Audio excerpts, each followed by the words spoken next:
Hi all. Like you, we were somewhat blindsided and frustrated by the mandate announcement on Friday for permitted workers, which basically includes almost all of the AWU Victorian Branch membership who weren't otherwise captured by mandates. We weren't consulted. The first I heard about it was when it was announced in the press conference.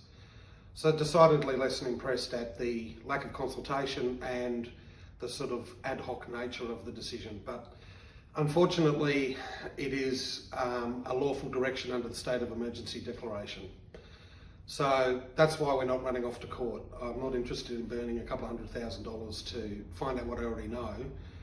I think people are struggling to understand, and it took me a while to understand it, so I'm not having a go when I say that the state of emergency declaration gives state governments powers that we've never seen before to do what they need to do during a pandemic. And whilst we might question whether they're being over the top, what we can't question is the legality. So much as we don't like it, there's not a lot we can do to stop it. We can't go to court. What they're doing is entirely legal under the state of emergency declaration. I'm not saying we can't do anything, but we can't go to court. That's a pointless exercise. Fair Work's not going to resolve the matter. I've seen various copies of the transcript of the minority dissenting report from the Commissioner and the unfair dismissal around the flu jab in northern New South Wales. That's an interesting read, and that's about all it is. The majority of the full bench found that the dismissal was not unfair, and all of the case law backs that up. So we're in a really difficult situation where people who don't want to get the jab, and this is the bit that makes me the most angry, are being forced to make a call.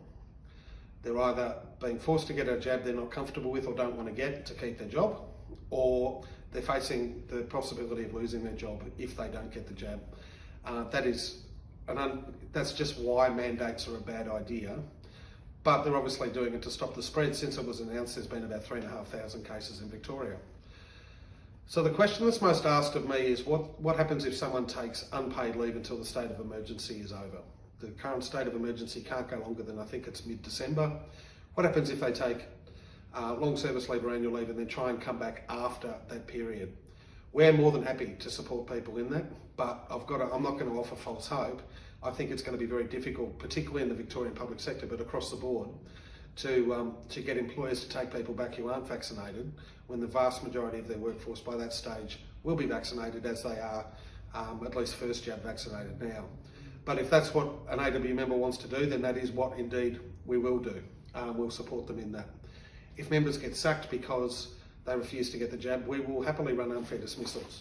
Not confident that that would end up in reinstatement, not confident that that would end particularly well, but I said we'd support our members and we will, in any circumstance, because this is a very difficult time with people making a difficult decision. But I think the most practical advice I can give people is go and talk to your GP.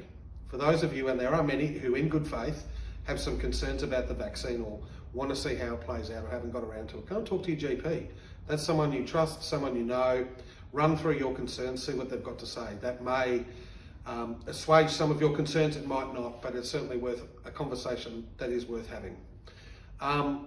So when the mandate comes in place, and we're seeing this obviously in the construction industry that are reopening tomorrow, courtesy of the good work that the industry, all the unions, including the AWU and the employers and peak bodies have done with VicGov. You know, we'll get to see what happens if people try to turn up to work when they're not vaccinated. We'll see what happens with people who try to run out the clock. I'm not confident that that'll end well, but so be it. The thing to remember though is that if you have been vaccinated or plan to get vaccinated, you do not have to hand a copy of that over to your employer. You have to show it to them, you know, on your smartphone or on your laptop or your iPad or whatever it might be. You don't have to give them access to your MyGov. You don't have to give them access to your Medicare. They have to cite the evidence. They don't get to keep it or store it. You do not have to hand over access to your medical records to your employer. Again, if you've had any issues with that, if you want to talk through with an official or you want to communicate with me via email or via this post on social media, please do so. It's just a difficult time, but the mandate's not going to change. It is entirely legal. That's part of the difficulty that we face. I've seen all of the arguments against that. I know Chow Water number 5 is up on the internet at the moment. It's a fair bet that in the next 2 weeks, Chow Water 6 will come up, which will define the industry's and the permitted workers who in turn are mandated, that will absolutely be the case. If it's not, it might change the conversation, but that will happen. And we will support you where we can, but the best thing you can do is go and get vaccinated. The best thing you can do is go and talk to your GP, your family and your friends, so that we can get through this and start living some sort of COVID normal life. Those that object to the vaccination, I get it. There's an assumption in all of this that bad actors are acting badly. It's not, it's good actors who have concerns. And many of our members are amongst them. And we'll support them in any way we can, but it is very difficult because the mandate is in fact legal. So let us know what you think. Come to us with more questions and scenarios. We'll try and answer all of them either on social media or directly. In what is a 1 in 100 year pandemic, whoever thought it would happen, it's happened. Now we've just got to get through it and get jabbed. Cheers.